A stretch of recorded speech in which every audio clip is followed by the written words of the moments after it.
We are going to show you the steps how to do program in controller DA53T. Press Products and create a new program. You can give this program an ID as you like. Input the thickness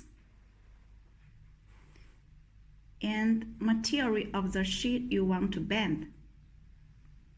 Then select up punch and lower die.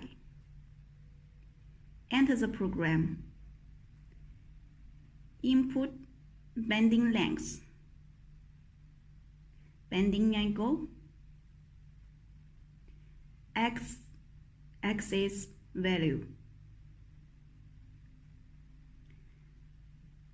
If need multi-step, just choose Add Bend and then edit next step.